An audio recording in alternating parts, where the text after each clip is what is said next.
Thank you for tuning into the live show. You know what time it is. It is currently 3 a.m. Yes, 3 a.m., ladies and gentlemen. And of course, today's date is the 15th of June, 2025.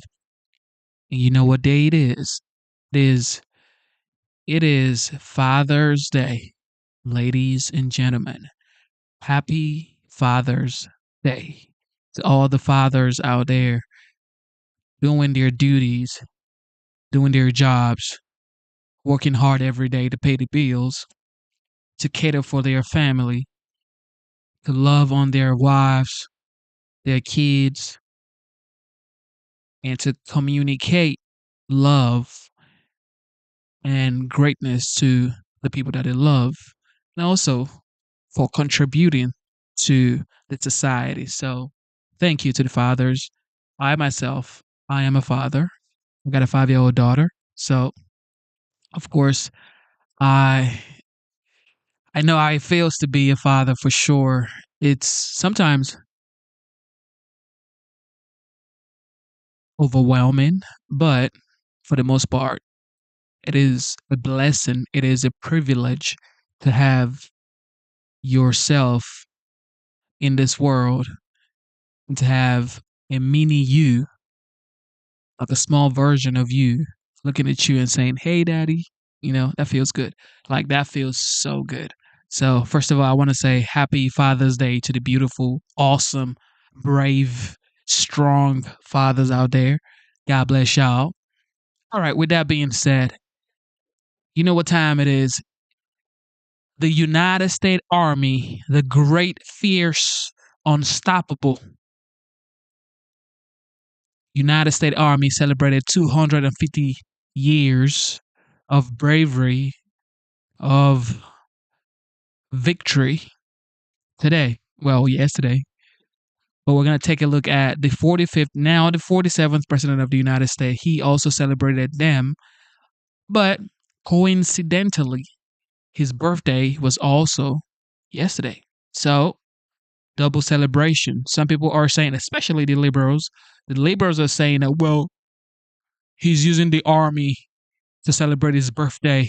This is not celebrating the army's birthday. It is celebrating the president's birthday. But, liberals are always going to talk regardless of what this man does. Liberals are always going to talk. But, ladies and gentlemen, it is a free speech platform. Say what you want, but be respectful because of the algorithm. Okay, let's be respectful in the chat now. So I see C Shelly. Shout out to C Shelly, man. God bless you, C Shelly. God bless you. You know what time it is. C Shelly says, "Happy Father's Day to a great dad." Thank you, man. Thank you. Shout out to C Shelly one more time, man. I see you, Jet. Jet, I see you, man. How you doing? Jet also says, "Happy Father's Day, Genesis. Got a 2-year old myself." Oh, 2 years old. Yo, that stage you're in right now, Jet, 2 years old. Eh, I know, man. My daughter is 5 years old right now. Shout out to the GOAT, Luke. God bless you, Luke, for tuning in. Esteemed member, Luke, God bless you. All right, everybody, you know what time it is. We are here to have a good time. Enjoy the show.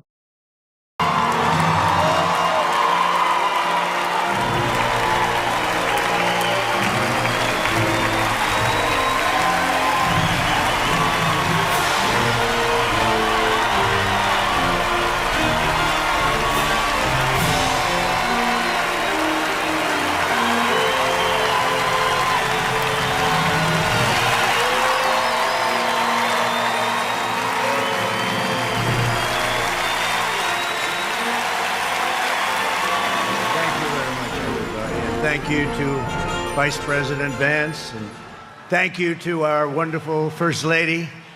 And above all, thank you to the greatest, fiercest, and bravest fighting force ever to stride the face of this earth, the United States Army. Thank you very much. Because the Army keeps us free, you make us strong, and tonight You have made all Americans very proud. They're watching from all over the world, actually. Made them all very proud. Every other country celebrates their victories. It's about time America did too. That's what we're doing tonight. And watching this magnificent display, our souls are filled with gratitude for every generation of warriors who have worn the uniform all the way back to the very beginning. So to every veteran across our land, and right here in our nation's capital, including 6 recipients of the Congressional Medal of Honor, we love you, we honor you, and we salute your noble service to our flag and to our country. As we celebrate tonight, we also think of the hundreds of thousands of Army soldiers who have made the supreme sacrifice for our nation and selflessly laid down their lives in every war, from the Revolution to the War on Terror. To the Gold Star families with us today, the courage of your heroes is the bedrock on which our entire nation stands. We thank you. Yes, we thank you. Today we commemorate an event that did not just change American history, but changed the history of the entire world. With the creation of America's Army on June 14th, 1775, liberty got its shield and the freedom got its sword. Those first Army patriots in the American Revolution fought against a fearsome enemy and impossible odds, but they were armed with a righteous cause. They were led by an indomitable commander, a truly great man, General George Washington, and they were united by an eternal creed. Their motto is victory or death. Over the past 2.5 centuries, our warriors have shown unrivaled valor on fields of battle around the globe. With the frostbitten feet and bloody fist, they have marched into the flames and fury of combat, charged up mountains, stormed beaches, waded through torrents of gunfire, and leapt into skies thick with smoke and shrapnel. The U.S. Army has driven bayonets into the heart of sinister empires, crushed the ambitions of evil tyrants. Beneath the threads of American tanks, it's done so well, it's done so much, and sent the devil himself flying into full retreat. Time and again, America's enemies have learned that if you threaten the American people, our soldiers are coming for you. Your defeat will be certain, your demise will be final, and your downfall will be total and complete.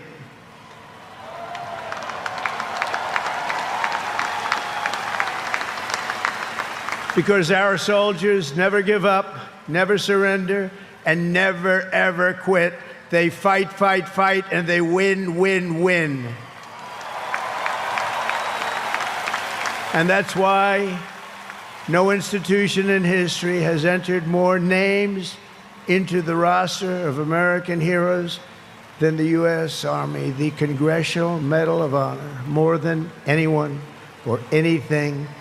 There was Mad Anthony Wayne, asked by George Washington to lead a daring midnight raid up the cliffs of Stony Point with unloaded muskets and only their bayonets to fight the redcoats.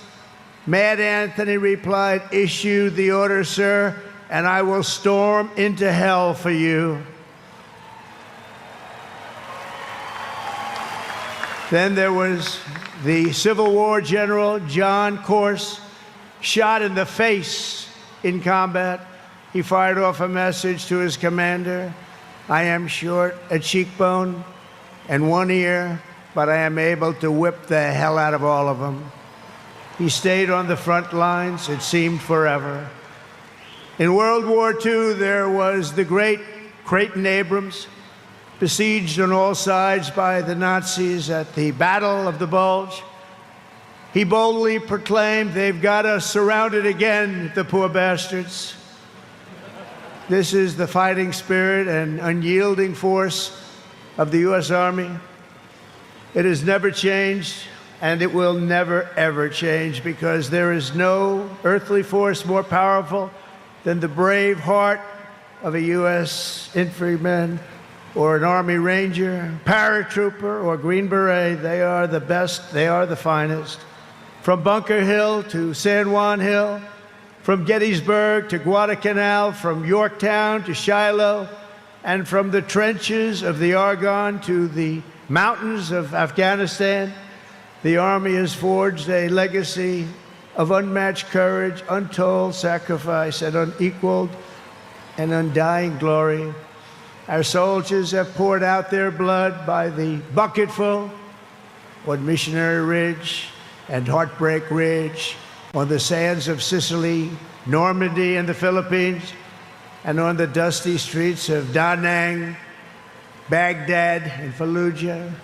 Thanks to their extraordinary service and devotion, 250 years later, America stands tall, America stands proud, and America stands free. We're the hottest country in the world right now, and our country will soon be greater and stronger than ever before. Down through history, we've been blessed beyond words by this valiant legion of Army warriors and patriots, heroes and legends. And tonight we affirm with unwavering certainty that in the years ahead and in every generation hence, whenever duty calls and whatever danger comes, the American soldier will be there. Yes, sir. Let's go. No matter the risk, no matter the obstacles, our warriors will charge into battle. They will plunge into the crucible of fire, and they will seize the crown of victory, because the United States of America will always have the grace of Almighty God and the iron will of the United States Army. Congratulations to everybody. We love our country. We've never done better. Thank you. God bless you. God bless the Army, and God bless America.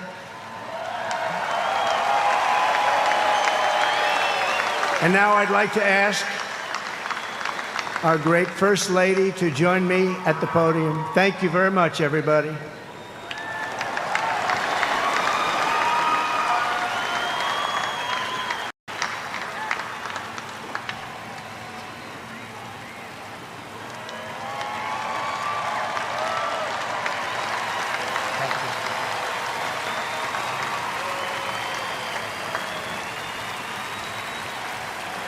I don't know why people hate on this man. Like, come on. He's celebrating the Army, y'all. Here we go. Mr. President, on behalf of the United States Army, the Army Golden Knights, I would like to present to you this flag, which was flown over our nation's capital in free fall during the Army's 250th birthday celebration.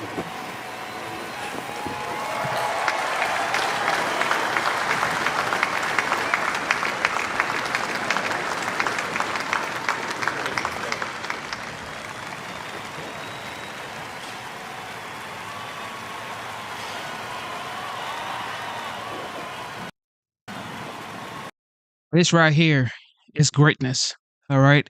Celebrating the hardworking, brave Army 250 years old birthday. This is what America is all about. Meanwhile, while all of this was going on, of course, Tampon Team's state is doing a lot. Check this out. Tampon Team, ladies and gentlemen. Canada's up-to-minute update on the situation here in Minnesota. You're going to be joined by Commissioner Bob Jacobson, BCA Superintendent Drew Evans, State Patrol Colonel Christina Bogoyevich, Champlain Park Police Chief Snyder, and Brooklyn Park Police Chief Mark Bruley, as well as the Mayor of Brooklyn Park. We're here today because an unspeakable tragedy has unfolded in Minnesota.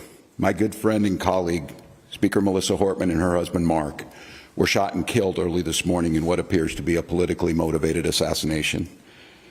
Our state lost a great leader, and I lost a dearest of friends. Speaker Hortman was someone who served the people of Minnesota with grace, compassion, humor, and a sense of service. She was a formidable public servant, a fixture and a giant in Minnesota. She woke up every day determined to make this state a better place. She is irreplaceable, and we've been missed by so many. Minnesota's thoughts and prayers are with her family, her loved ones, her children, and her parents. My prayers also go out to State Senator John Hoffman and his wife Yvette, who were each shot multiple times. Oh, man. The Hoffmans are out of surgery at this time and receiving care, and we are cautiously optimistic they will survive this assassination attempt. This was an act of targeted political violence. Peaceful discourse is the foundation of our democracy. We don't settle our differences with violence or at gunpoint.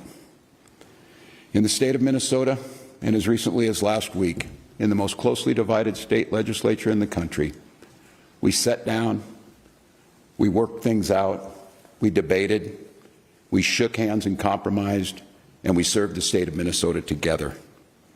We proved that it's possible, even in these politically charged times, to find compromise and adhere to the principles of democracy and civil discourse. We must all, Minnesota and across the country, stand against all forms of political violence. At this precipice moment we're on, this tragic act here in Minnesota should serve as a reminder to all of us. The democracy and the debates in the halls of Congress, in state houses, in school boards, is a way to settle our differences peacefully and move society to a better place. We're collaborating with all local, state, and federal agencies on a full investigation. We're committed to keeping Minnesotans informed as the situation continues. I assure you that those responsible for this will be held accountable, and each and every one of us are committed to making sure that a tragedy like this never repeats itself in Minnesota or across this country. I'd now like to turn it over to my public safety team to fill you in on the specifics of this ongoing investigation. Thank you, Governor, and thank you, everyone, for being here today. My name is Drew Evans, and I'm the superintendent at the Minnesota Bureau of Criminal Apprehension. I want to start by just expressing our deepest sympathies to the communities, the family, the friends, and everybody that cared about the individuals that were gunned down today. When we have individuals like this in our political leadership, they're not only political leaders, but they're members of the community, well-known members of the community, that the tragedy in a situation like this is not only for them, their friends and families, but us collectively, the communities they represent, us as a state of Minnesota as a whole. About 2 a.m. this morning, there was an original call in the city of Champlin where there was an individual that had shot Senator Hoffman and his wife. Police responded to that location. They were dealing with that and working through that process overnight. And then later on, at approximately 3:35, that another call came in when it was officers proactively checking because they knew of the incident that occurred, and they were going to check on Speaker Hortman at that time, at which time Brooklyn Park police officers encountered the individual who immediately fired at them, and they exchanged gunfire, and then the individual was able to escape during that exchange of gunfire. At the residence in Champlin, there was life-saving measures that were provided there. Both individuals were transported, as was previously noted, and they both received surgeries for their injuries at the hospital, and their conditions are at this time, both those individuals, Senator Hoffman and his wife, are both alive at this time, but they suffered gunshot wounds and are obviously in a difficult situation, but we're cautiously optimistic that they will continue to improve. At this time, it is a very active scene still, as you've seen. The Brooklyn Park Police Department, along with other members, the Hennepin County Sheriff's Office, State Patrol, FBI, BC, and many others are actively engaged in a manhunt for the individual that we believe is responsible for this. And so we'll be sharing the identity with those individuals as this progresses, but I'm going to caution you, I know there's going to be a ton of interest in this. We're not at the position we can do that as we're actively searching for that individual. Right now, just as noted, we have teams in the County Sheriff's Office and Champlin are working at the scene there that occurred there. And then we are also, as we're stabilizing this between Brooklyn Park, working on the homicide investigation with Brooklyn Park Police, the BCA, FBI is assisting there as well, and we'll be conducting crime scene investigation there. And then the individuals that were killed will be doing autopsies of those individuals to determine the extent of their injuries and how they passed away. But it was from gunshot wounds. At this time, I will answer questions after Commissioner of Public Safety Bob Jacobson speaks, but we'll be happy to take a few questions.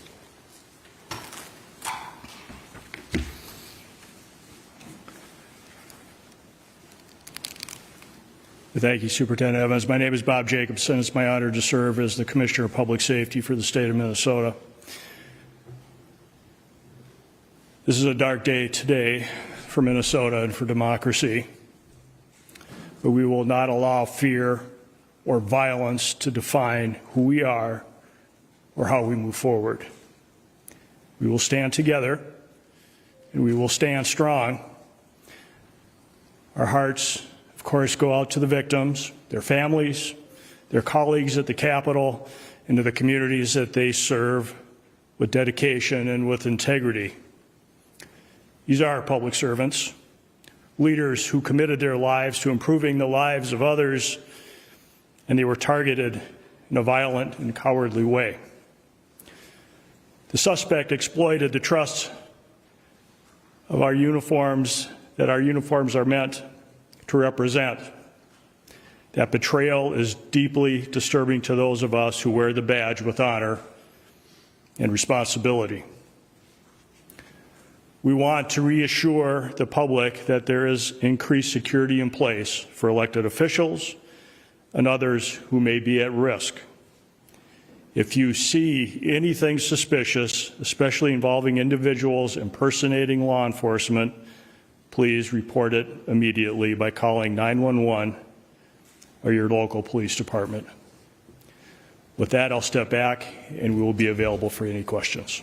Thank you. One reminder, please, as you ask your first questions, please don't forget to introduce yourselves, your media organization, and to the folks answering the questions, please don't forget to repeat the question. Walker RC, Search Bureau. So, can you say one more time? So, you were just going to proactively check on Speaker Merritt's apartment, and then police there encountered the gunman or someone with a gun and exchanged gunfire. Can you just go over that one more time, please? I can. Good morning, Police Chief Mark Bruley, Brooklyn Park Police Department. The question is, how did we get to Representative Portman's house, and it was proactively or not?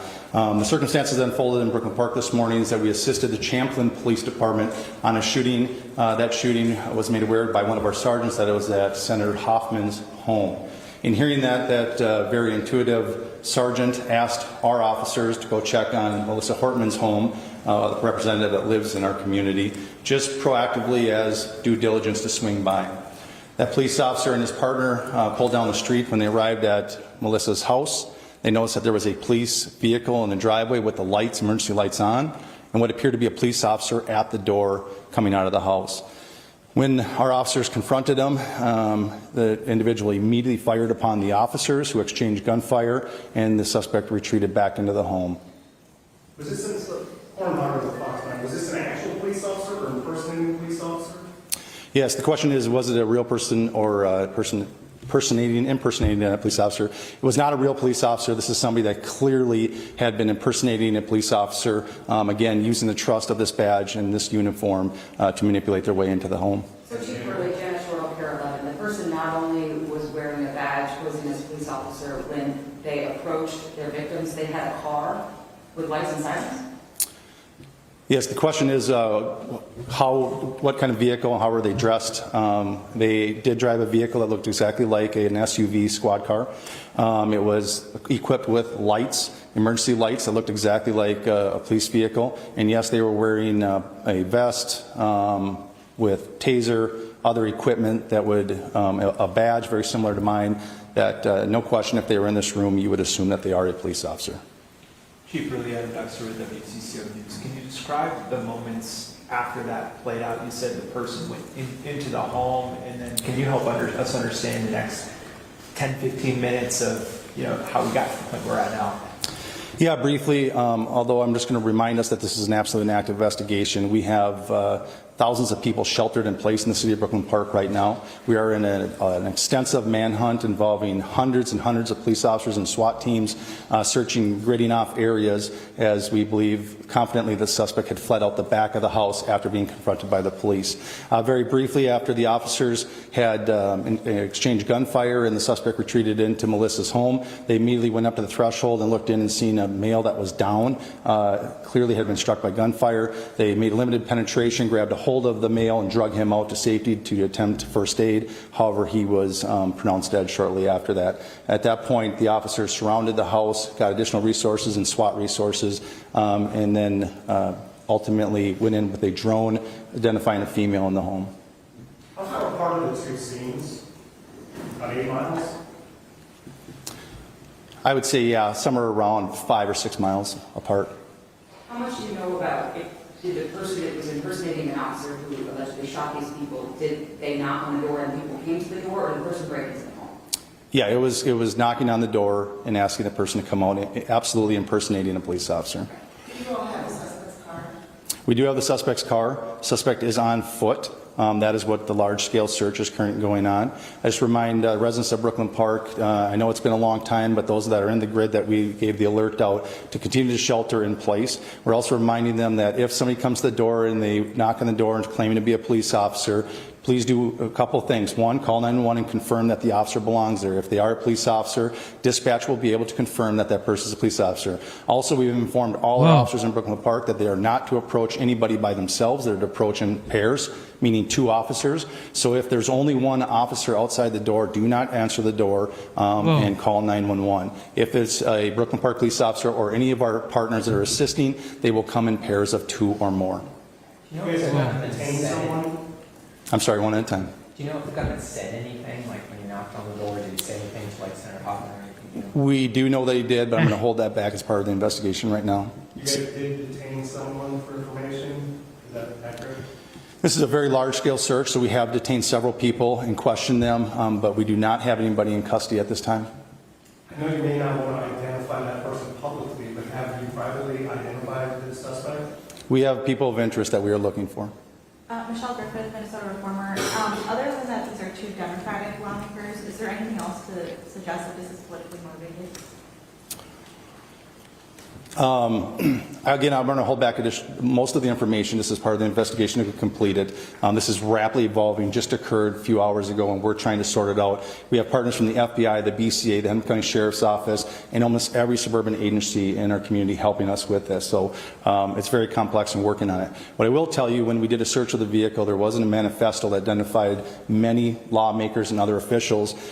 We immediately made alerts to the state who took action on alerting them and providing security where necessary, and that's about, I'll stop there. Chief, thank you very much. We're going to take one more question.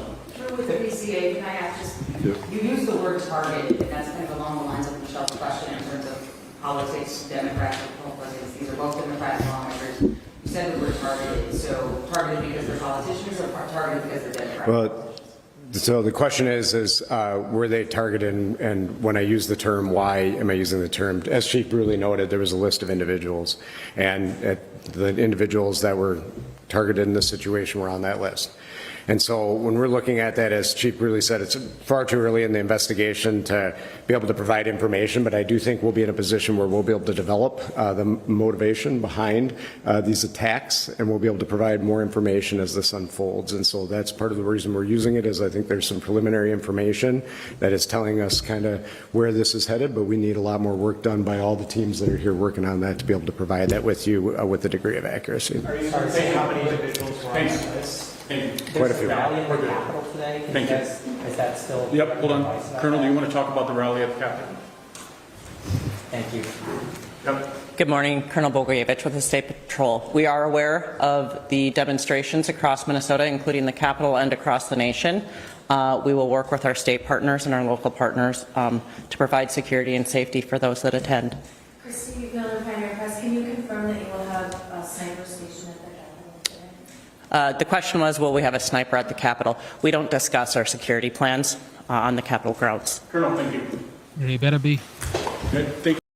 So this is why I always say unity is what we should preach. It doesn't matter if you're a liberal or a conservative. It doesn't matter. Okay, you are American. This is so disgusting. Absolutely disgusting that this can happen on American soil.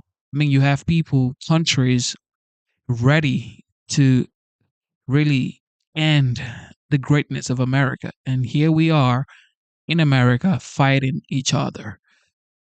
Nah, man, this ain't right. Anyway, FBI, well, former FBI agent sort of kind of like breaks all of this down. Check this out. Let's go now to former D.C. homicide detective and Fox News contributor Ted Williams. Ted, thank you for being here. A lot to digest here. The thing that stands out is that we've got an active manhunt in a residential area that is under lockdown for a man who is heavily armed, seemingly sophisticated in his attack, wearing a police uniform. Where do you go from here, Ted? What are the things that your top line concerns?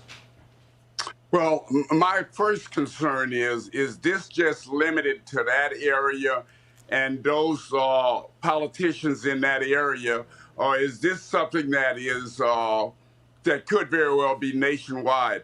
That is my concern. Is there a group or one individual out here that's targeting lawmakers? We know that, according to the authorities, that they have this manifesto that had the name of numerous lawmakers on it. I would have to agree with your previous guess that the law enforcement officers know that this is involving more than just one individual, that there are perhaps other individuals that are actually involved in this. And this took a certain kind of a sophistication and planning. And you can tell that by the fact that the person impersonated a police officer, had a law enforcement uniform on. And I would assume and believe that that is why the Hartmans and the Horstmans opened their door because they saw a person in uniform. And that also, Brian, creates a problem for law enforcement officers. Because remember, law enforcement officers that are on this manhunt, they're also dressed in police uniforms. Yeah, the thing I'm thinking about, you bring up an excellent point, is that you want to find this person as quickly as possible, but there are a couple of things that are slowing them down. One, you're in a residential area with innocent folks all over the place. And two, the person you're looking for is wearing a police uniform. That has to slow down any kind of manhunt, does it not? Absolutely. It puts law enforcement at a different height of alert in looking for this killer or killers. And so what they're going to do is methodically go through that community. I heard one of your guests say that the person could very well be holding someone hostage. So I would ask that individuals in that community, if you know someone, try to stay in communication with them, because we don't know where this killer is. He could still be in the area, or he could very well have escaped the area. But again, the question is this incident, these sad incidents, are they limited to that specific area, or is this something more sinister that's going on not only in Minnesota, but perhaps around this country? The fact that this suspect was wearing a police uniform, had a police vehicle, by all intents and purposes, not just any police uniform, it looked like the real thing, and that vehicle, not only, besides that being a horrific detail in this attack, could that not also be the thing that leads them to the suspect? Because not everybody has access to a police vehicle, and there's got to be something that they can do to retrace the steps, given the fact that he had that vehicle with the lights on outside of the home of these politicians.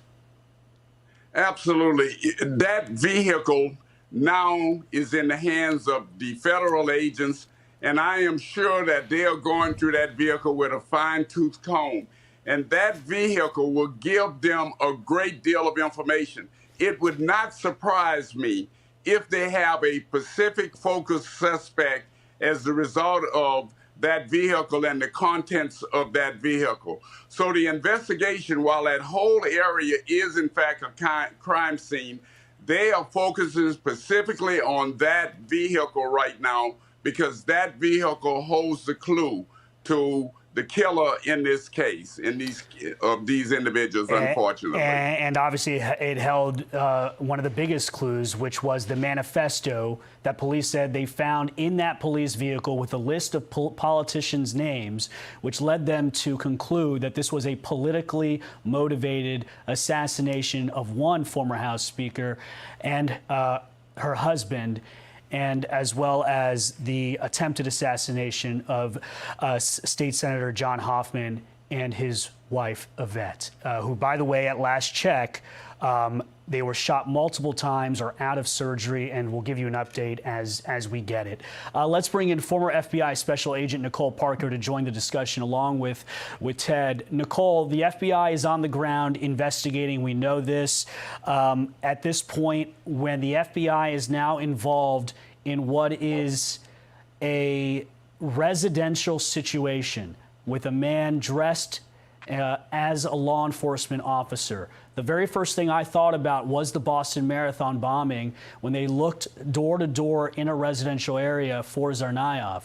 How does the FBI approach this right now at 11:32 Eastern?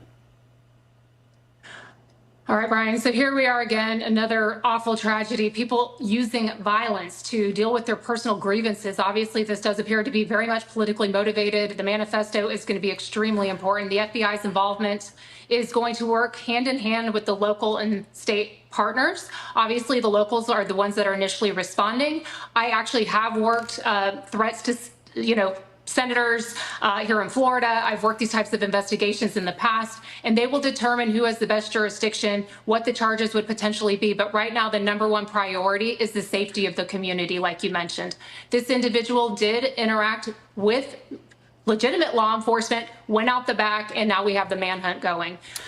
Number one priority, keep the community safe. FBI is going to be on the ground helping with, conducting the crime scene evidence response teams, dealing with that. But again, the primary importance right now is making sure that there is not an ongoing threat and this person is on the run, armed and dangerous, like you've continuously reported. If you have interaction with any law enforcement, make sure that there are two individuals, and you can always call dispatch to verify, is this a legitimate police officer or law enforcement officer? Safety for the community, number one, but this person is armed and dangerous. He is desperate.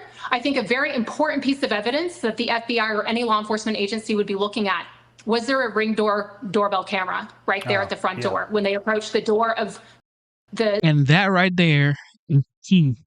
That right there is key, ladies and gentlemen. Always have a Ring camera in your home, in your front door, inside, everywhere. Have Ring camera. It doesn't have to be Ring camera. It could be any camera, okay? Just have a camera in front of your door so you can record. You could talk to the people. Like when I order stuff, I talk to my delivery guy on my camera. Hey, thank you so much. God bless you. Boom. And he's like, all right, cool. So you guys get a front door camera, man. Get a front door camera. Senator's home and this woman's home as well. They're going to be looking for that. Obviously, the vehicle is filled with evidence. That is a treasure trove of evidence for the FBI and for the local law enforcement. They're going to be going through that right now, and they will start to build a profile of anything that they can find on this individual. How did they get that police uniform? What vehicle were they in? What tag, the tag? Who does it go back to? This is a very complex situation, but again, there is an ongoing threat because this person is still on the run. We now have a statement from President Trump. Let me just read that right now. The statement goes as follows. I have been briefed on the terrible shooting that took place in Minnesota. which appears to be a targeted attack against state lawmakers. Our Attorney General Pam Bondi and the FBI are investigating this situation, and they will be prosecuting anyone involved to the fullest extent of the law. Such horrific violence will not be tolerated in the United States of America. God bless the great people of Minnesota, a truly great place. President Trump is no stranger to political violence. We are now dealing with two state lawmakers, one who was just assassinated, another one fighting for their life. I'll start off with you, Ted. What needs to be done here, you think? I know that there's an ongoing manhunt, but what needs to be done here to make sure that we are doing a better job at this point at protecting the lives of our public figures? You know, I really wish there was one way to actually answer that question, Brian, but I can tell you, there's really nothing that can be done if someone is hell-bent on getting at a political person. We saw that with President Trump in Pennsylvania there. I was in Butler, Pennsylvania, covering that incident down there, that attempted assassination. We saw another attempted assassination of Trump in Florida. And then we've had these lawmakers. You are always a target if you are a public official. And there's nothing you can do but just be very sensitive of your surroundings. But I have to believe that what we need to do, unfortunately, in this country is to lower the temperature. We have, I've always said the war between the North and the South has never ended. We have politicians at each other's throats, and the public are at the throats of politicians. And we just need to try to do what Rodney King said many years ago. We need to all try to get along. Nicole, your thoughts on, you know, obviously we just heard from President Trump. It's his birthday. It's the 250th. And that brings me to this parade going on around the country right now. No King's Parade. I get it. You know, you don't like Trump. I get it. But when Joe Biden won, I didn't see a parade across the nation. So what do you want to gain from this parade across the nation? What are we doing? Just separating ourselves every single time, trying to divide ourselves every single time. Just let the man do his 4 years. Let the man do his 4 years. And go out and vote in 2028. Y'all voted for this man. And now what is going on with liberals, the left? What is going on? With every disaster that we had under Joe Biden, I didn't see anybody protesting. All of a sudden, he hasn't even spent 1 year in the Oval Office. You already have parades going on around the country. This ain't right, man. Birthday for the U.S. Army. There will be a military parade in Washington, D.C. on the same day that we have what is set to be the largest day of demonstrations nationwide for President Trump's second term.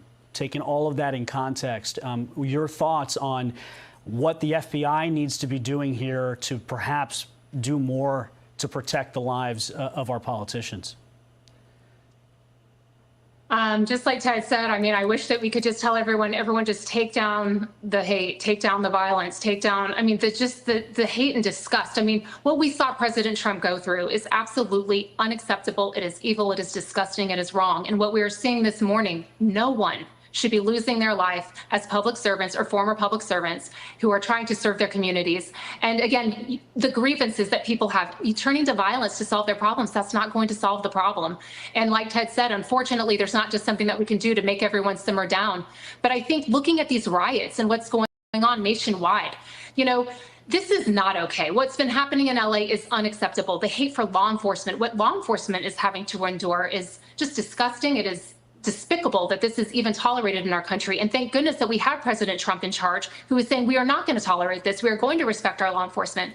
President Trump is coming out today and quickly making a statement saying this violence against these individuals who were murdered, that is unacceptable in America. We don't care what side of the political spectrum you stand on. It's not about politics. These are about human lives. And we need to start having, like you said, like Ted mentioned, human decency. We may not agree on our political views and we may not agree on certain things, but that is not okay. That is not a reason to act out in hate and in violence. But unfortunately, that is the situation that we're in this nation. Working as an FBI agent, Brian, I saw it day in and day out. Fighting evil is what we did every single day. Kash Patel is the FBI director. Pam Bondi is the attorney general. I can tell you they are working around the clock, and it is a true battle that they are fighting. But again, law enforcement is right in there doing their jobs. I have such admiration and respect. And what is so abhorrent about this crime? This person was impersonating a local law enforcement official. Okay, that is what the community is expected to trust. There are many people that we can trust these days, and that's who we hope that we can trust. When they come to your door in the middle of the night, you want to hope that they're there to protect you, warn you of violence. When they are the ones actually causing the violence and impersonating an officer, this person must be found and must be held to the highest and prosecuted to the fullest extent of the law. I can guarantee you that they will hit this individual with every possible charge, local, state, and federal. Ted, Nicole, thank you. We now know as you mentioned, that search for this suspect, that is the highest priority right now. Hey, he's going to be found, but he's already done the damage. Crazy. Here we go. Minnesota state lawmakers were shot in their homes overnight. Democratic Minnesota State Rep Melissa Hortman and her husband Mark Hortman were killed in what officials say was a targeted assassination. Another state lawmaker and his spouse were injured in the attack. The suspect escaped after an exchange in gunfire with police. There is an active manhunt for the shooter at this hour.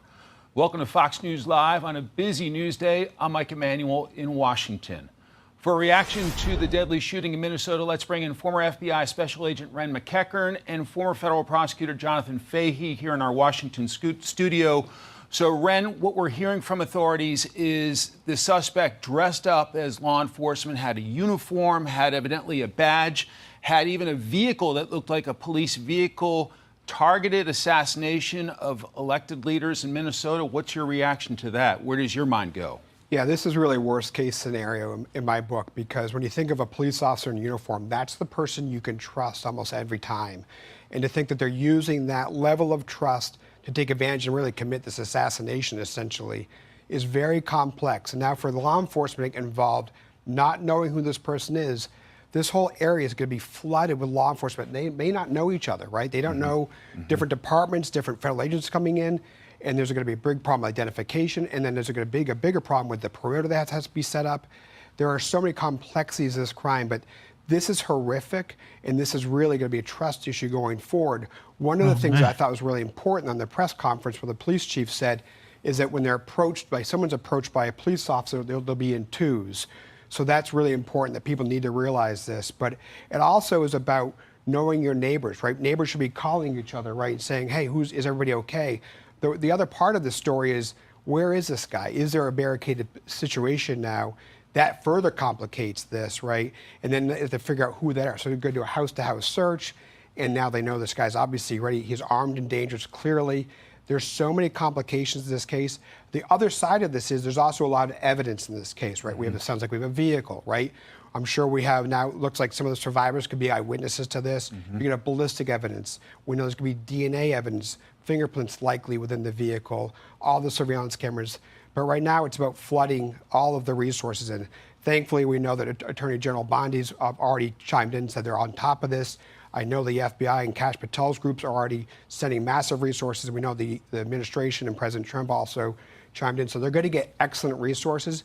But right now it's about safety going forward for the community. So, Ren, it sounds like this guy had a manifesto, that there were a list of people that he was targeting. So obviously you'd expect stepped up security at their homes. And what about the idea of combing a perimeter, a fairly probably decent sized perimeter? It's incredibly problematic. And one of the things, I grew up in Boston, Massachusetts, and with the Boston bombings and the Snarf brothers. I want to break. Forgive me, there's a news update. Let's go live to the news conference in Minnesota. Are all of the people on the list, have they all been notified, and do they have law enforcement presence with them? Again, that is part of the investigation right now, so I'm not going to answer those. So, well, I'm sorry, as I mentioned, we're getting into investigatory information. I'll leave that to Superintendent Evans. Yeah, and good afternoon again, everyone, or good morning. Drew Evans, Superintendent of the Minnesota Bureau of Criminal Apprehension. Superintendent, can we have it quiet out there so everybody can hear? Thank you. What I wanted to note, though, is part of this, the references, the individual that is a person of interest that we've talked about, or individuals, are not in custody at this time. And so the reference materials that were inside of the vehicle that we saw, we have no understanding that any of the No Kings events would be targeted, but we also find it of interest to the public that these would be in there, and we want to alert everybody until we do that. Because this is such an active investigation with information not knowing right now, we feel it's an obligation to all of you and the public across the state of Minnesota to alert you of it, and that's why the Colonel made the notation of recommending people don't go today. But the individuals are not in custody yet, and so we want to make sure as that very active manhunt is underway and continues, that we make sure that we're sharing that, and that's part of why we're making the recommendation. As to the investigation and the list, we are working through that now and talking to individuals, and we'll continue to. What I would say with the list is there's a large number of people. That's all I can say about it. We will work through all of that, what the motivations of this are, and we'll provide that as you can. This is really a public safety announcement for everybody so that we can make sure people are informed and make safe decisions throughout the day. Thank you. Thank you, guys. Guys, yeah. So what specifically about the No Kings? Yeah, I heard that too. Okay. What was the question? I was just going to say, we got an email from organizers saying the event's still on, and people are So supposed to be gathering now. So it's a great question. So we're not the organizers. We're in contact with the organizers, I will say. Yeah.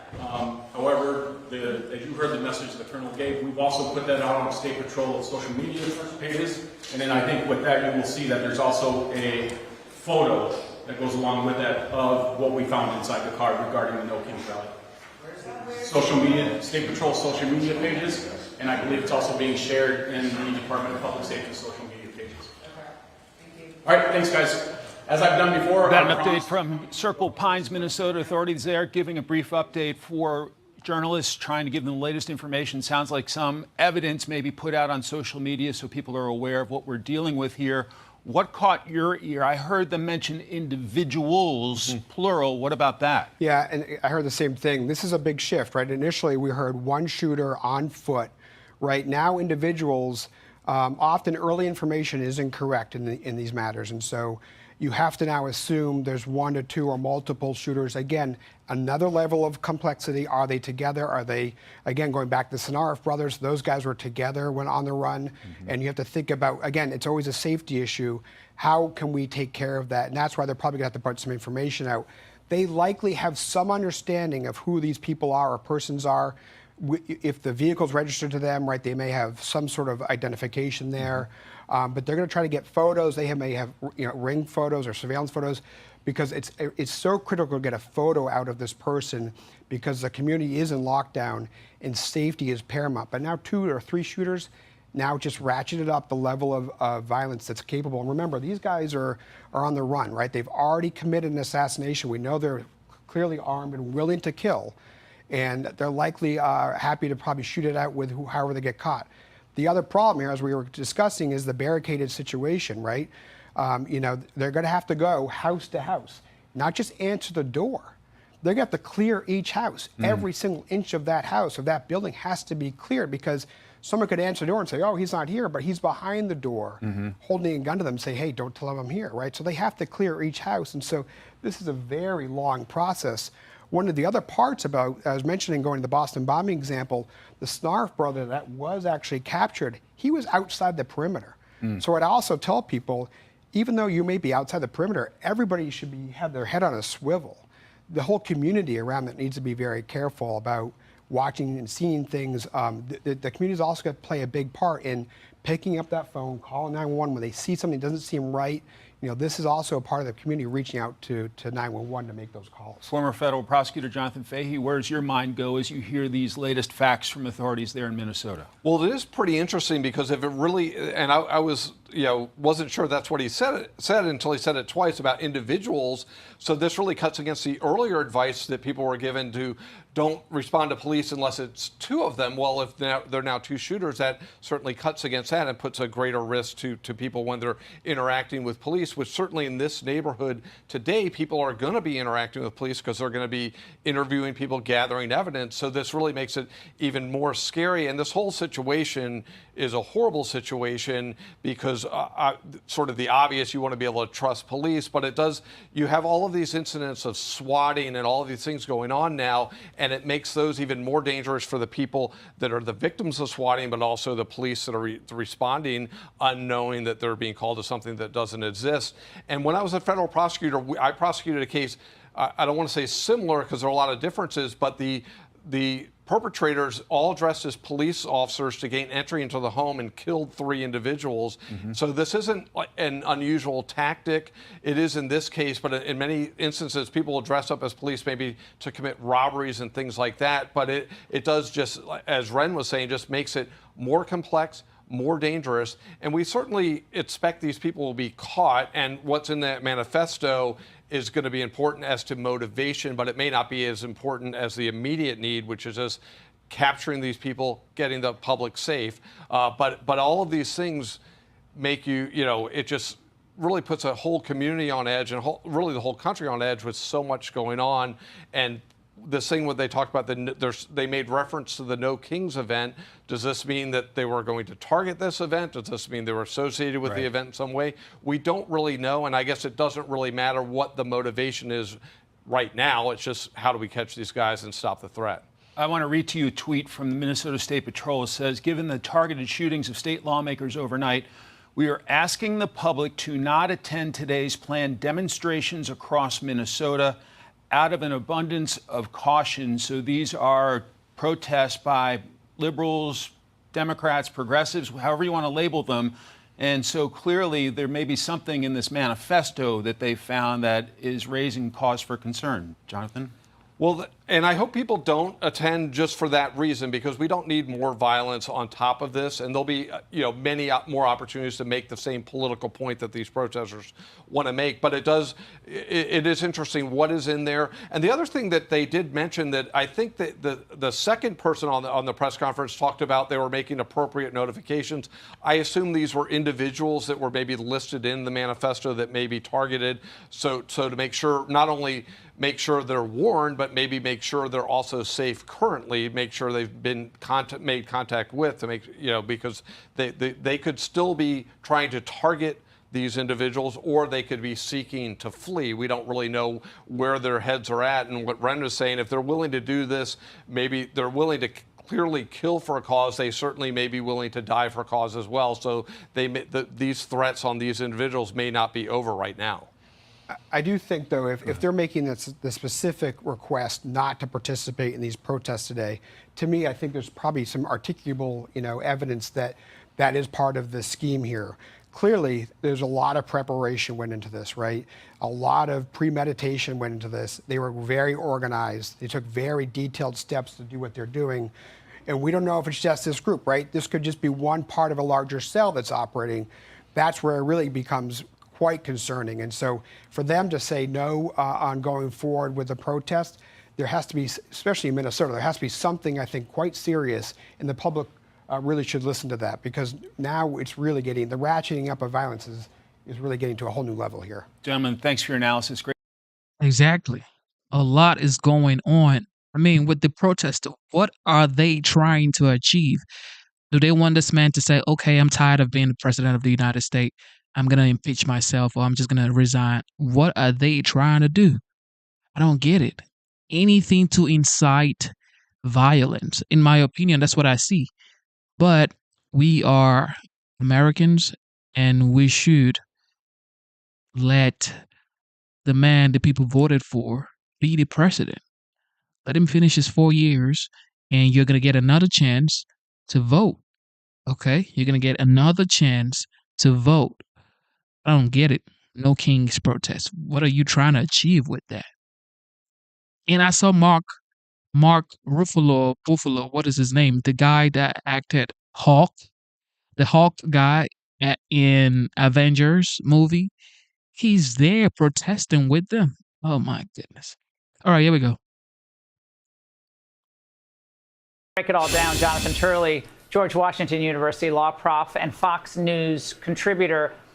Jonathan, some former clerks and I were texting back and forth after Breyer's order came down, and we saw the transcript of the actual hearing, which I hadn't had a chance to read, where Breyer likened Trump to a king. The president is, of course, limited to his authority, he said. That's the difference between a constitutional government and King George. It's not that a leader can simply say something and it becomes it. Jonathan, now, is that little language lost on anyone ahead of this protest tomorrow? Well, that is part of the concern that I have with many of these opinions. It is a problem when political talking points appear in judicial opinions. And I did think that that happened here. At one point, the court says that Trump is creating disorder by trying to bring in forces to prevent disorder. And that's the type of statement that is collateral to the merits. You know, there are good points of debate here, right? The National Guard is a creature of the states, but there's also a statute that says that the president has this authority and the governor shall issue the order to deploy the National Guardsmen. Now, you can disagree what the word shall may mean, but it's not an invitation to really sort of give these extemporaneous comments on the status of the nation. Or in this case, the judge goes in and questions even the need for any type of action here and belittles the level of violence. It seems pretty clear that Newsom had this judge at hello, and that really undermines the legitimacy of the opinion itself. And it takes away from the fact that there is a good faith debate as to where these lines of authority should be drawn. Well, he obviously went to San Francisco, district court there, instead of going to L.A., district court. Now, don't get me wrong, chat. Do not get me wrong. It is your right to go out there and protest. If you have to, if you wish to, if you want to, you can go out there and peacefully protest. It is your right. Go out there. Free speech. Do what you want, but prioritize safety and peaceful protest, okay? Do what you want to do. It is your right to go out there and protest. I'm just saying that 77 million Americans voted for this man. And what are you actually protesting? ICE from deporting illegal immigrants? What are you protesting exactly? You're saying no kings, no kings. Okay. What is your protest about? You don't want ICE doing their jobs. You don't want federal agents doing their jobs. This guy campaigned on mass deportation, and he hasn't even deported. He hasn't even deported as much as Obama did. But for some reason, every time it's about Trump, they keep doing this. Remember what happened in 2020?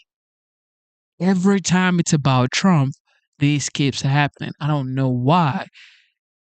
I don't know, but this keeps happening. Liberals just keep making this hard every single time. Can we just come together and just say, you know what? All right, do your 4 years and let's see how it goes. I know liberals in both places, but I thought that was strange. It's all happening in L.A. Why are you going to San Francisco? But Breyer doesn't just bring up kings. Breyer likened Donald Trump to King George. And to me, and to those of us who read these orders with regularity and study them, that gave it away. We knew he comes across at least as a partisan, not as a serious jurist who is impartial about the facts in front of him. Well, we've seen these sound bites inserted in other opinions. And the question is, who are you speaking to? I mean, you're supposed to be speaking to the law. You're supposed to be speaking to the citizens as to what the law demands, not how you view presidents or figures or politics or parties. And that's where I think that he did cross the line here in a very significant way. Now, the Court of Appeals is going to have to look at this. It could very well go to the Supreme Court. You know, since James Madison, this has been an issue. And the Supreme Court said back in the Madison administration that a president is given great deference in deciding when to deploy these types of forces. They generally do not second guess, as this opinion did. So you can debate the lines of authority, but much of this opinion seems to me really extraneous to the legal questions.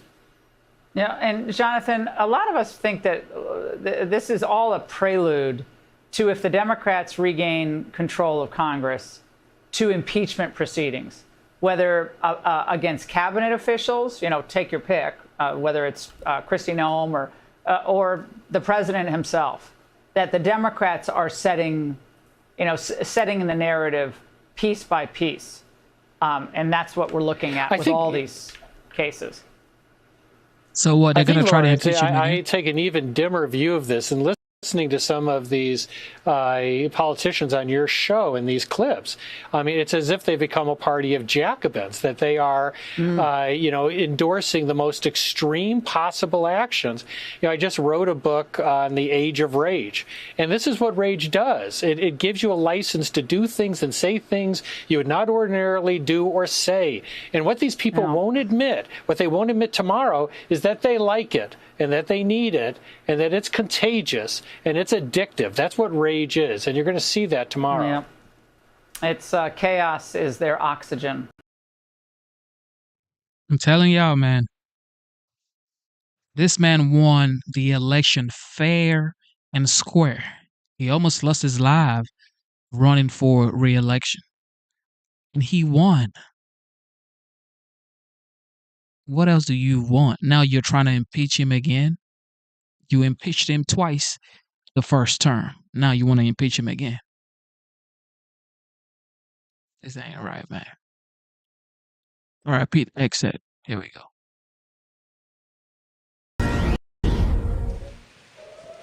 Hey, Fox News alert. Right now, America's military bases in the Middle East are on alert as U.S. defense plays a crucial role intercepting Iran's deadly missiles targeting our greatest ally in the Middle East, Israel. Defense Secretary Pete Hegseth joins us now with the latest. Secretary, thank you for coming back. Hey guys. It's probably a little bit different being in that seat as opposed to this one, but in all seriousness, Americans are concerned. They see what's happening in Israel. They see what's happening with Iran.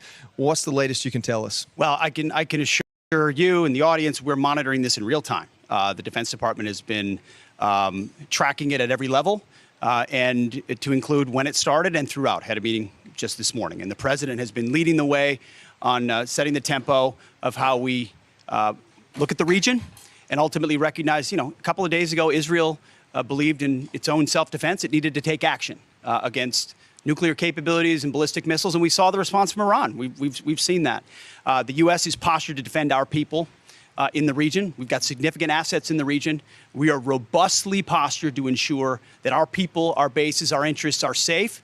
And we're continuing to monitor any forces we would need to do that, capabilities we would need to do that. We will keep Americans safe. And you saw what Secretary Rubio said in his first statement opening. Ultimately, it should be clear to Iran that they should not turn their gaze to the United States. That would be a bad idea. And the president continues to message that he prefers peace. He prefers a solution to this that is resolved at the table. Iran still has an option for that, but Israel took what it believed it needed to do in self-defense strikes. And based on that first day, they were quite effective. Yeah, I think a lot of people were encouraged by that conversation that Donald Trump had saying, hey, I'm still here available for negotiations. What do you know about that? Is he in communication with the Iranians directly in regards to that? Well, the American people can be assured that President Trump is dialed in.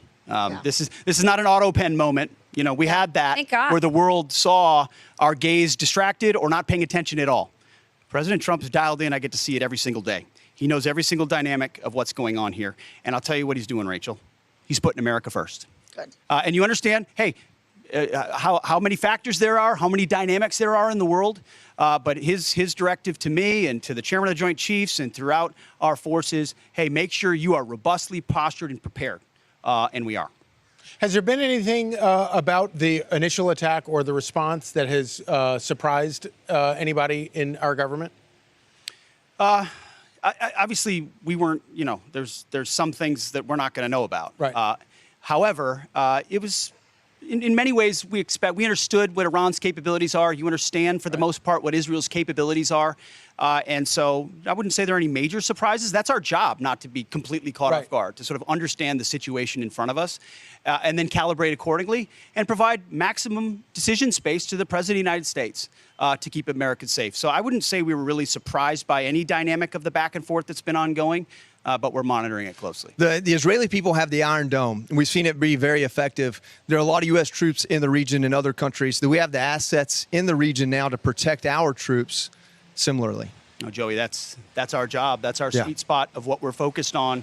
In fact, I was on Capitol Hill all week in hearings. You're familiar with that, Rachel. And one of the questions was asked is, hey, did you move some of your counter UAS, counter unmanned aerial systems defenses from Ukraine to the Middle East? To which I answered, yes, we did. We're using all assets available to protect our people in that region and around the world.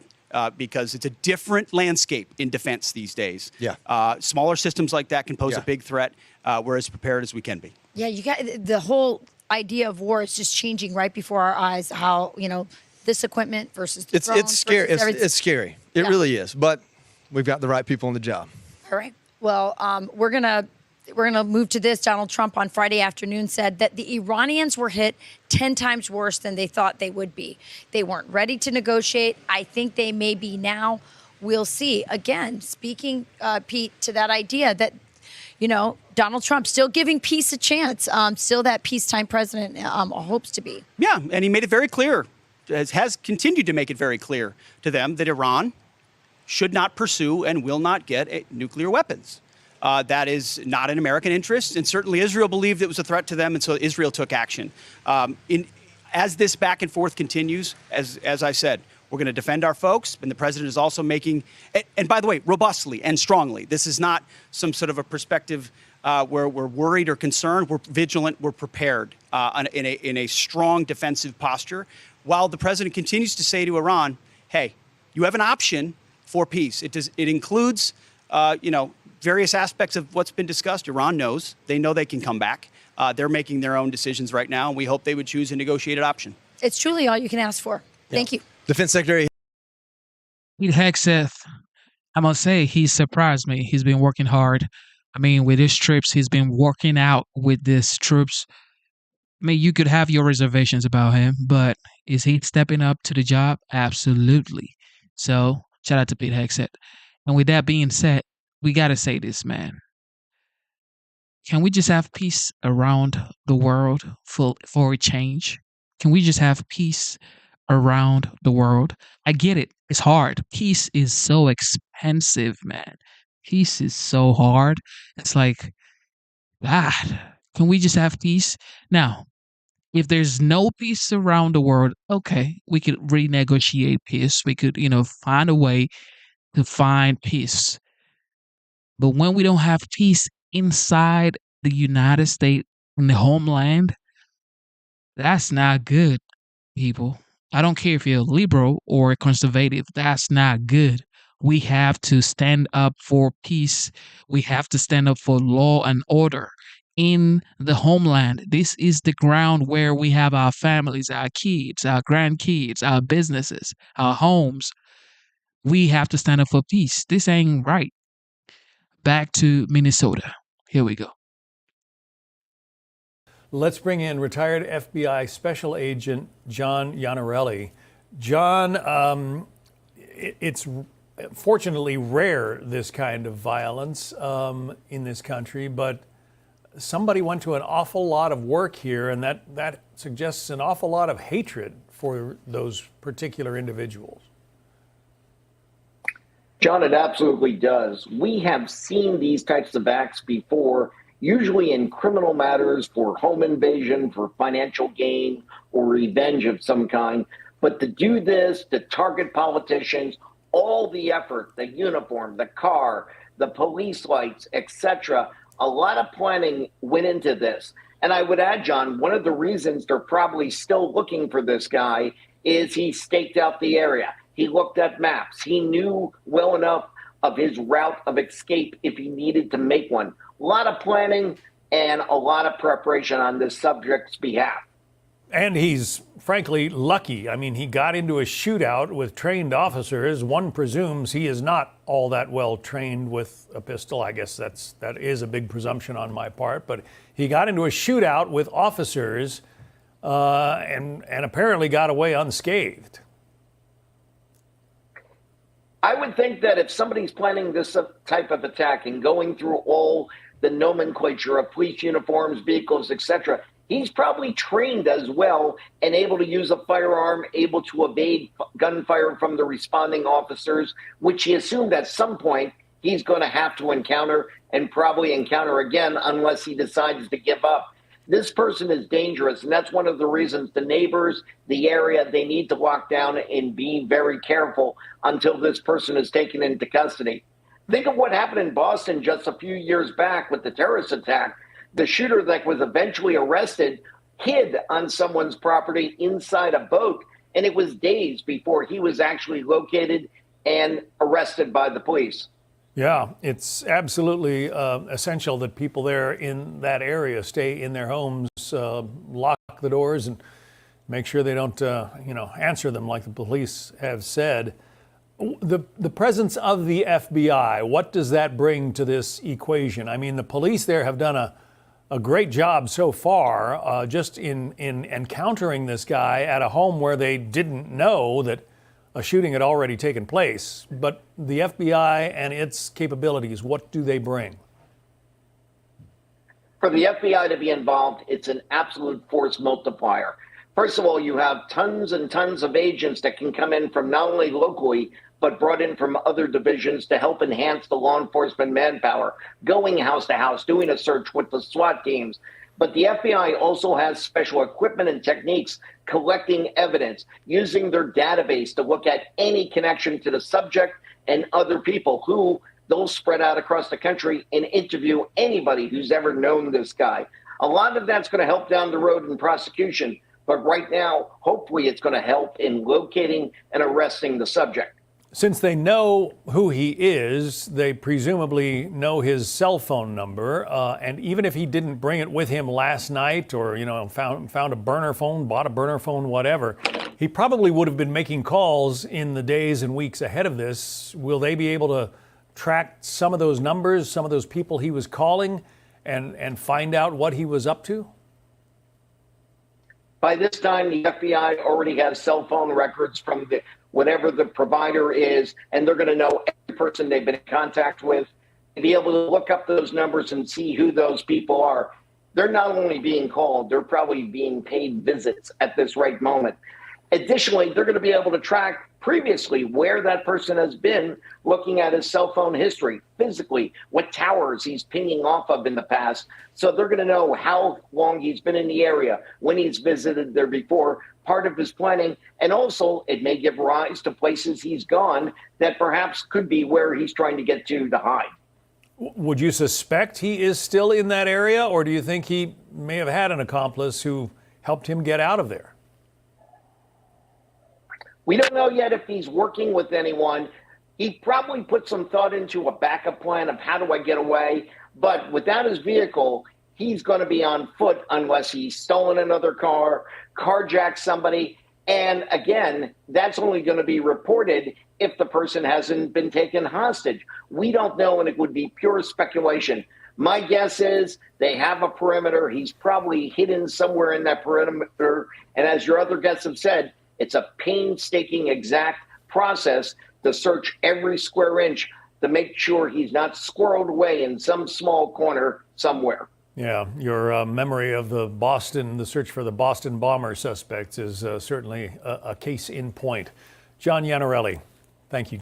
All right, so while all of this is going on, protest going on as well. All right, as well as this crazy, disturbing sight is happening in Minnesota. We have people protesting around the country. All right. So let's see what those people are saying. All right, we're going to turn back now to the riots in Los Angeles. Police are trying to push back rioters as they throw bottles at officers. Law enforcement was forced to use tear gas to protect themselves against these protesters. Christina Coleman is live with the latest for us. Hi again, Christina. Yeah, they were throwing bottles, rocks, concrete, boulders, commercial-grade fireworks, and you could see officers, they still have a protective line here to try and stop the crowd from going any further. We've come to a point where you see these vehicles here. You can see cars who have been driving down along this way here in downtown LA. I imagine there's some confusion because this curfew, it goes into effect in about a half hour, and you still have a lot of people down here, and different points are closed off. Again, as police, law enforcement, sheriff's deputies, as they do the best that they can to try to prevent any further violence. Again, since last Saturday, there have been more than 500 arrests related to protest activity, most of them for failure to disperse. But you did have the violence. There again, you can see law enforcement. So they continue to shift, they continue to move because it's a very fluid situation. Just think about it. Think about it, y'all. This is America right here. This is what you see right now. This is America, ladies and gentlemen. Why? Why did we have to get to this level right here? Why? Just why? Here, every now and then you have people just hurling objects at them. Moments before I came on air, we heard fireworks again. So can I imagine those were probably lobbed and hurled at law enforcement. So again, they block off that area. They do what they can. At times they have had to disperse tear gas.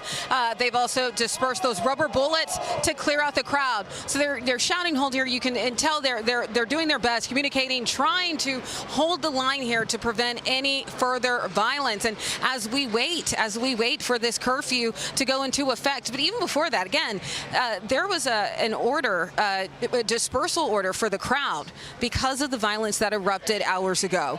And so people have been told to leave this area, leave immediately, and you can see them disobeying law enforcement. So I'm moving along with my photographer here. And so you can just see this is what we've been doing off and on for hours. We've been moving all throughout downtown as protesters continue to move around in different areas. I saw them getting together in what looked like a little parking area between a couple of buildings, and law enforcement cleared that out pretty quickly. They're like, you need to go.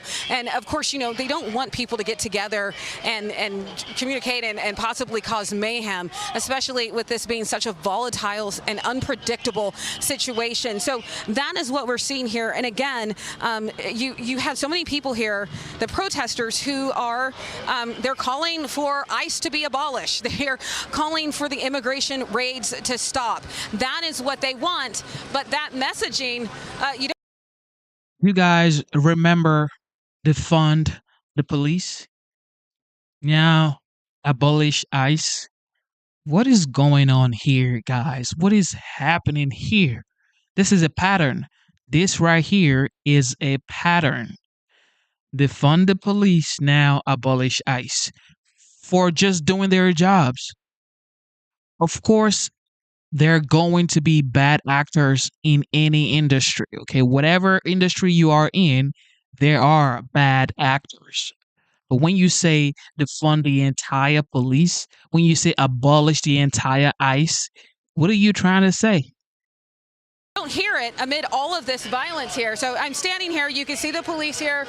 They're doing their best they can. I've moved just about a block since we've been doing this live shot. Been moving all around downtown, and you have a lot of protesters still here. Again, we're a half hour from that curfew going into effect. It's for a mile around downtown LA. Are you okay, Andy? I'm gonna continue to stay in the street here.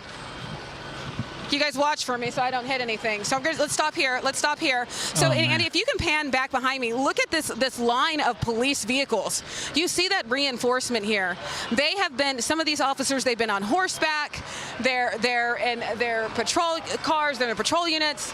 They're here on the ground. They're doing all that they can. I mean, this area, there is such a huge law enforcement presence in downtown ahead of this curfew going into effect for them to try and keep this area safe. Back to you. Christina, if I can just ask you, we talked a little bit about the arrest that happened since last Saturday, and you told me a little bit about the strategy. You know, can you imagine if all of a sudden police officers started arresting people right now, it would erupt in chaos. But these protesters also cover their faces because they don't want to be able to be identified later. And Attorney General Pam Bondi has said, we will come after you. We will find you. And as a matter of fact, they've gotten a few of the organizers. Are there people still out in the streets? Because we can see the backs of the cops, but we can't see the protesters. Are they? I saw a movie today. It's titled The Amateur. The Amateur is, man, I can't remember the actors, but it was a great movie, and it showed how the CIA actually can track you with a mask on. They can find you. They know exactly what you look like underneath your mask. Whatever you think you're hiding, it's impossible. And I'm looking like, whoa, this is next level technology. So even with your mask on, you're not safe from the law. Still all covered up and trying to hide their identities? Right. Well, a great deal of them are. And I can tell you this.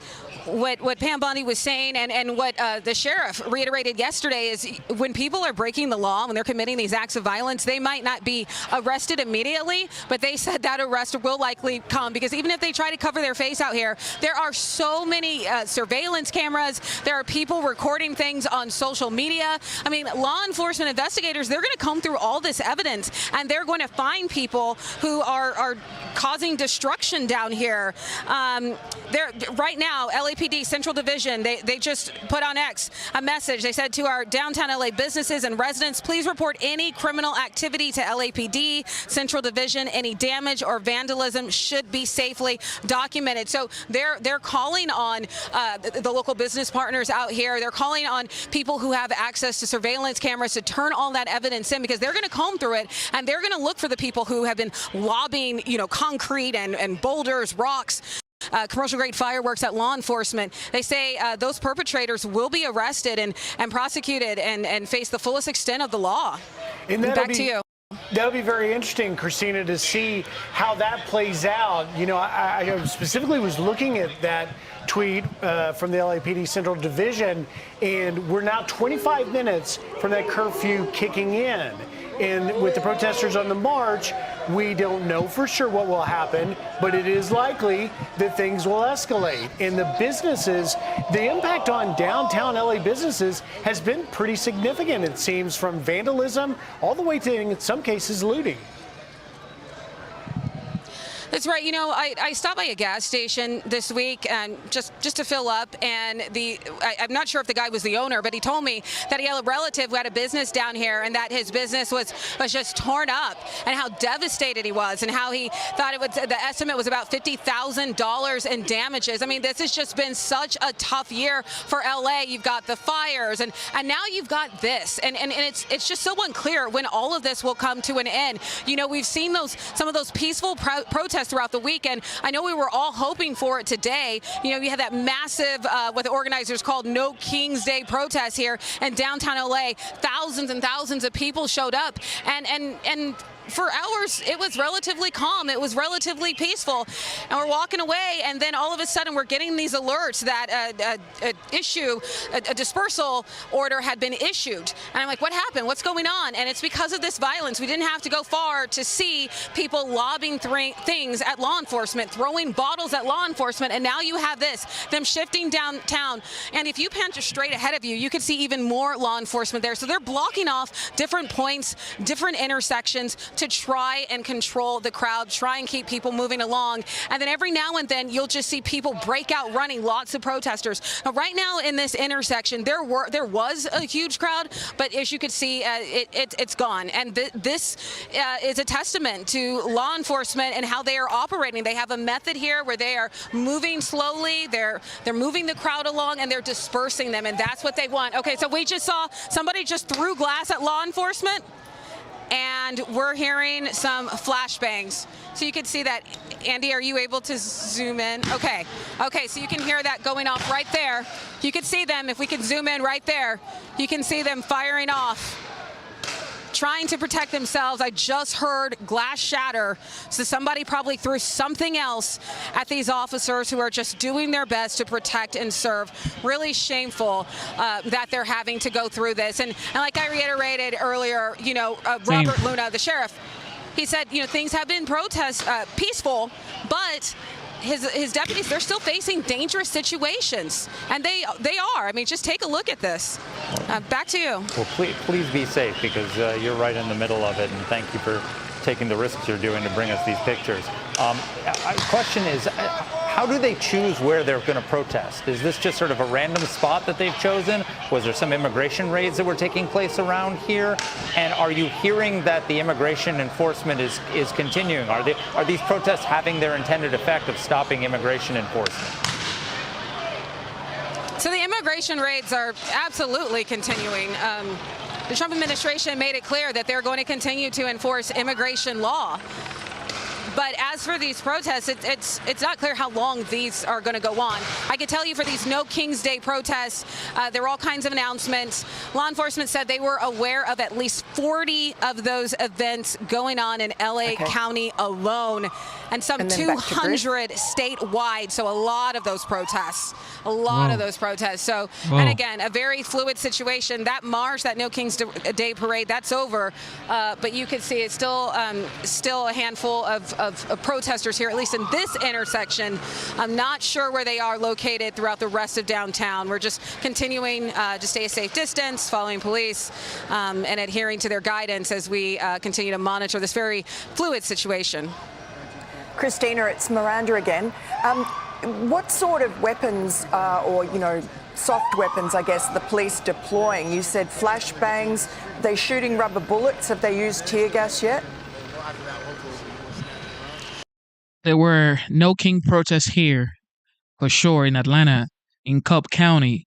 So many people were out there with their, what would you call it, their signs saying no kings, no kings, no kings. It's like, okay, I get it.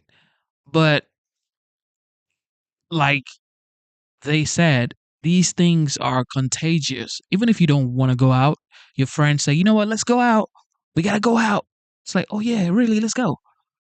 And most of these people are kids in college and old folks.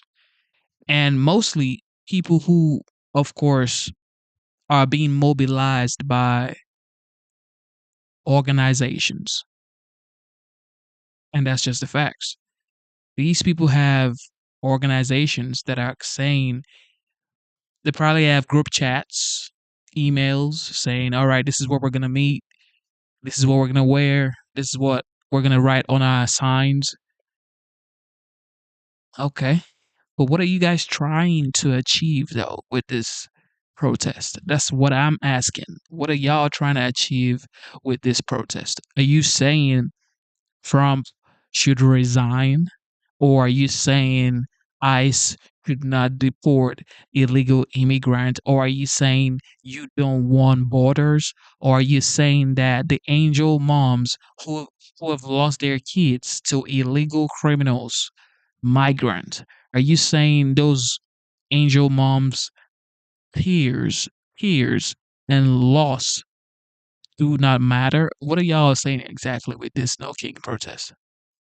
Yeah, so sorry, there was people moving around me. So what I have seen so far, we've seen the tear gas deployed, the rubber bullets.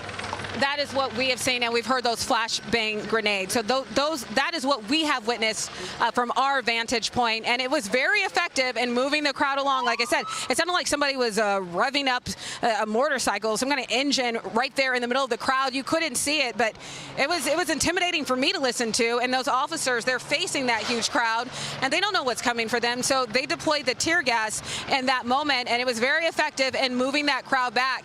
And this whole area that was, full of protesters, as you can see, it is cleared out as law enforcement continues to move forward here on Broadway in downtown LA. Christina, you've been there for a few days. Do you feel that the violence, the protesters are getting more militant as days go by, or less, or is it just about the same? It's really unpredictable because, like I said, we've had several days of calm protests, very large crowds, and things were calm. We knew that it could be risky today just because of the large volume of people that were going to be out here. Thousands of people were out here for the so-called No King's Day parade, so we knew that there was a chance. Also, you had this curfew in effect, and we were wondering how many people are going to listen, how many people are going to adhere to it.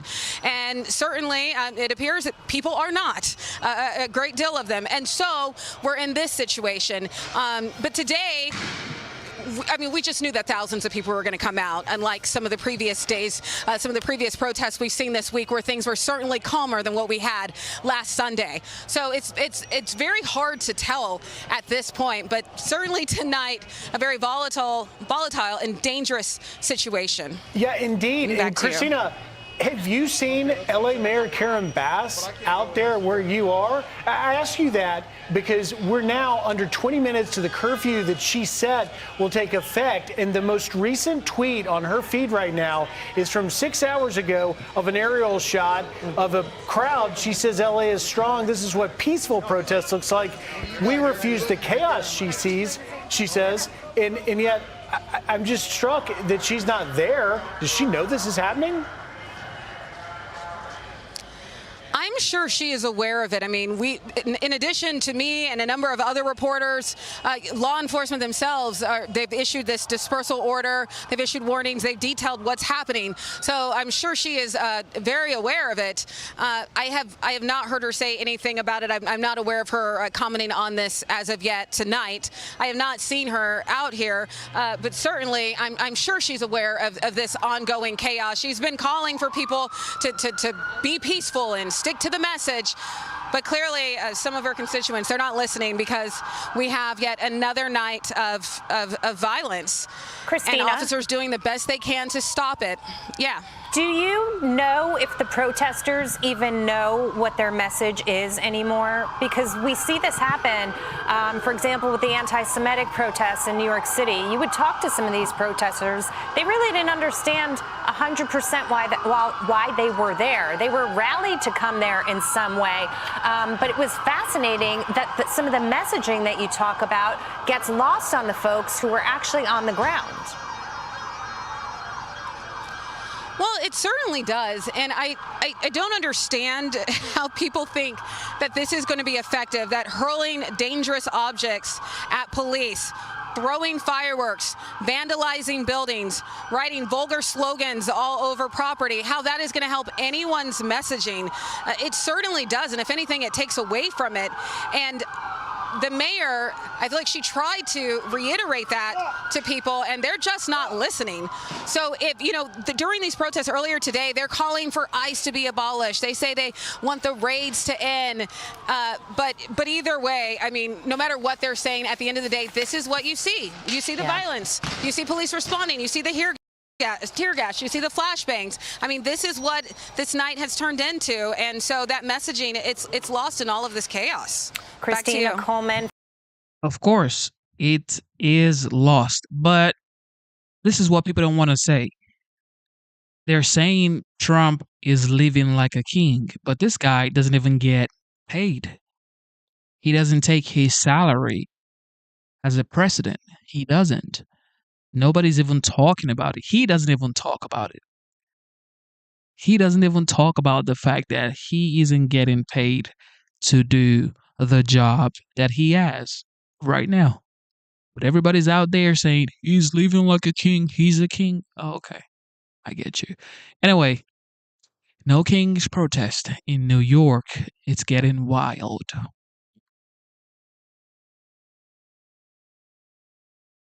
And now let's go to here in New York City. Officials here are bracing for anti-Trump demonstrations planned across the city today after a week of disruptive anti-ICE protests. With more on how the efforts to keep people safe, New York City's Deputy Mayor for Public Safety, Kaz Daughtry, is with me today. The protest went from ICE out of LA, ICE out of New York, ICE out of Texas, all of these other cities, right? Now it's moved from no ICE to No Kings. This is how you know these folks are just really, they don't know what they are protesting right now. What are y'all protesting for real? Hey, Kaz, thank you so much for being here.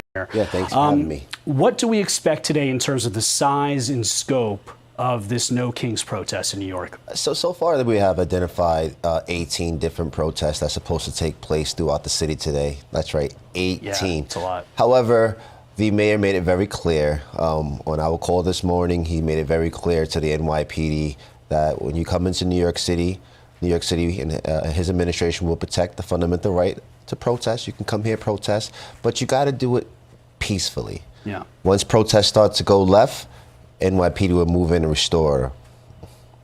I've seen numbers here that you guys are expecting upwards of 75,000 people potentially to hit the streets. Is that accurate? I think those are inaccurate, but we are not concerned of the daytime protests, what should be happening from now to about 6 o'clock. We're a little concerned more what's happening at night. Okay. You know, they say you got those small agitators, 25, 30, 40 people that get that mob mentality, and that they can create a sense of lawlessness by breaking windows and throwing objects at vans. And that's not what we're going to tolerate here in New York City. How do you protect the city when you have 18 different marches across all 5 boroughs? Since October 7th, we had over 6,000 protests in the city. The NYPD is the most equipped police agency in the country to handle this. We have numerous assets out there. Chief Shell is the incident commander today, and he has a vast variety of experience doing this. We have full confidence in his ability to lead the troops today, and this is we are prepared. There's thousands of officers working today. What's the red line? Because I've been out there for those anti-ICE protests, and it seems to me that the NYPD is not messing around. Trash bins, anything that's thrown, you guys are reacting to it. Anybody who's standing in front of traffic, you are reacting to it. It seems like you're putting people on notice. Since the first day when the protests hit New York, so I think it was on a Tuesday, I think the department made 86 arrests. Like I said before, this administration, the Adams administration, you can come here and protest in New York City. Just do it peacefully. Once you cross the line, like I said before, where guys were throwing rocks, they were throwing garbage cans, they were throwing barriers, they were putting debris, they were blocking vehicles. The NYPD SRG team, Strategic Response Group, moved in, restored order, cleared debris up. That's what we do. That's what they're going to do. The NYPD does it best.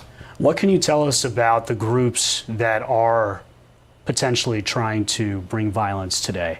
Are there many groups? How small is this group?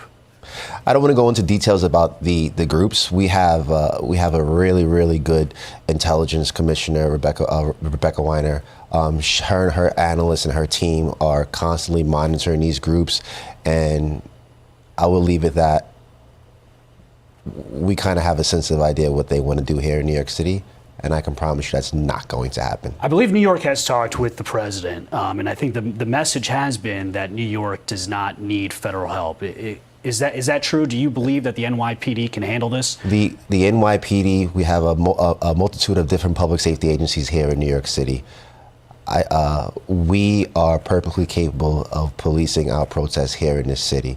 Like I said before, look at day one. Set the tone on day one. We're here on Tuesday. 86 arrests. We're not playing around. We want you to come here and do it peacefully. Once you cross that line, the NYPD is going to restore order. We have lawyers embedded with our department on the streets. Right. And it's a great feeling as a police officer. Remember, I did this for 20 years to turn over, look over your shoulder when you got the NYPD very legal behind peaceful. you. Hey, Very what do you know, peaceful and to protest. ask a question, and they say Very no, he's good to go arrest him. You know, Kaz, you were instrumental in 2020. You were out on the street every single night for those protests. I was out there reporting as well.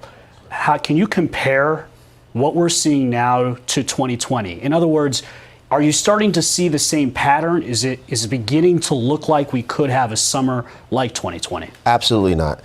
You said it yourself, 2020 was nothing compared to what we're seeing right now. There are some anarchist groups here, paid agitators, that want to revert back to get what's happening now to 2020. And the department and the mayor is not going to allow that to happen. You can't compare 2020, those Floyd protests, to what we're seeing here in New York City now. No way. Do you think the same agitators in LA exist here in New York City? I believe that the agitators here are trying to replicate what's happening in LA to happen here in New York City. Like I said before, the department has a great grasp on that, and we're not going to let that happen. This administration is not going to let lawlessness happen in the streets of New York City. New York City Deputy Mayor of Public Safety Kaz Daughtry, thank you so much. Yeah, that's what we want to hear. No chaos. You can protest, but no chaos, ladies and gentlemen. I don't even know what y'all are protesting in the first place. Marines and the National Guard still on the ground in Los Angeles, where a curfew remains in effect. Hundreds have been arrested in days of violent protests against ICE immigration sweeps. Now thousands are marching in hundreds of anti-Trump No Kings protests nationwide. Our Christina Coleman is in Los Angeles with the latest from there. Christina. Hi, John. Yes, right now I'm in downtown LA where thousands of protesters have gathered. They marched around downtown. If you can see there behind me, they are calling for ICE to be abolished. They're also calling for an end to the ICE raids. Take a look at this video. Now, since last Saturday, there's been more than 500 arrests in the LA area related to protest activity, many of them for failure to disperse and others for more serious charges, including looting, attempted murder with a Molotov cocktail, and assault with a deadly weapon on a police officer. People have to stop calling ICE terrorists and criminals and racists because they're enforcing the laws enacted by Congress, signed by a president. And that's exactly what ICE is doing. They're enforcing the law. They're not making this up. They're trying to make everyone safer. Now, there have been some peaceful protests, including the one I'm at right now. So this is what I don't get. You're saying no kings, abolish ICE, whatever y'all is talking about. So why do you have Mexico flag and all of these flags? I'm not saying it's a crime to wave your flag. You know, you can do what you want. But if you love your country so much, why are you in the United States? Why? You love your country, you love your flag so much, you can wave it so high. Why are you here in the first place? Like I've said multiple times, I truly believe the United States is the greatest country on earth. I'll say that one more time. The United States of America is the greatest country on the face of the earth. So why would you wave another country flag on American soil? Now, I'm not saying it's a crime. I'm just saying, if you love your country that much, why are you here? Much different from last weekend, and law enforcement is out in full force today to try and keep them that way. They say they're aware of 40 different events here in LA County regarding the No Kings Day protests, and roughly 200 of these protests statewide. Meantime, Democrats continue to heavily criticize President Trump for deploying 4,000 National Guardsmen and 700 Marines to the LA area. They're here to protect federal property and federal personnel during the anti-ICE protests.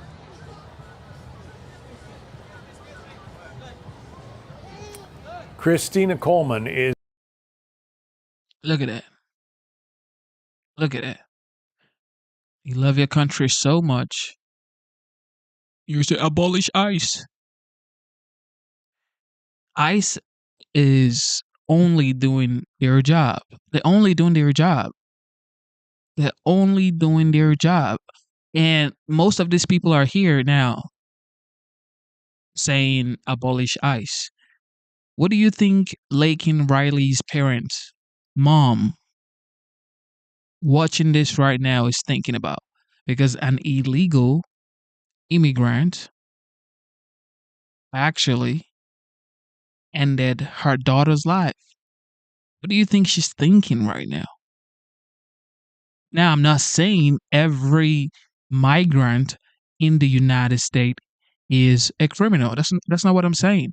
I'm saying if your first act is crossing the border illegally, and then you come into the United States and you ask for due process, how does that even work, people? 'Cause I'm trying to understand how that works. All right, back to Minnesota. We are back with a Fox News alert. 2 Minnesota state lawmakers and their spouses were shot overnight by someone impersonating a police officer. State Representative Melissa Hortman and her husband were killed, while State Senator John Hoffman and his wife are in critical condition. Governor Tim Walz and Minnesota State Patrol asked the public not to attend today's anti-Trump protests out of caution as the killer is still on the loose. Brooke Taylor is live with the very latest. Hi, Brooke. Hi, Griff. Over in Minnesota, there was just a press conference held a few minutes ago, and officials there are now asking for the public's help.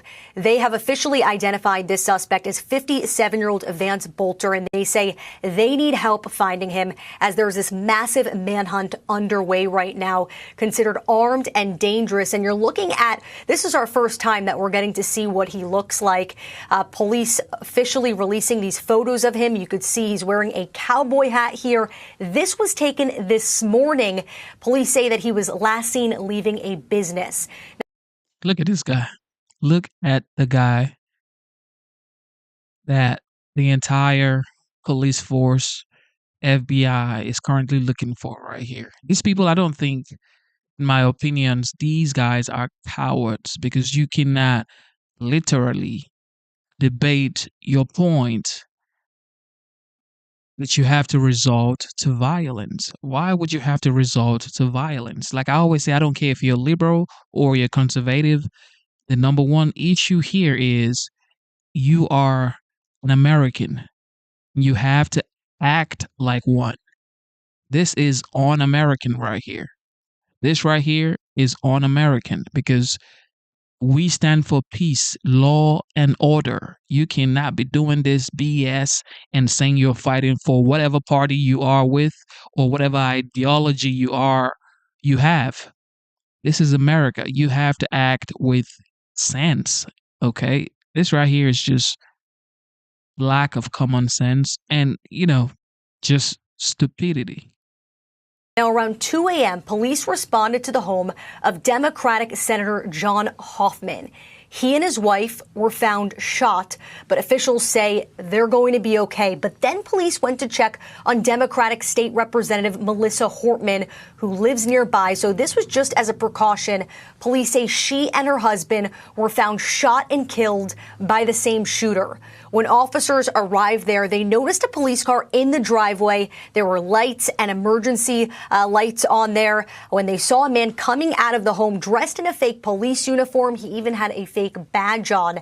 Now, when officers confronted that shooter, police say they exchanged gunfire. He somehow managed to run away and ditched his car.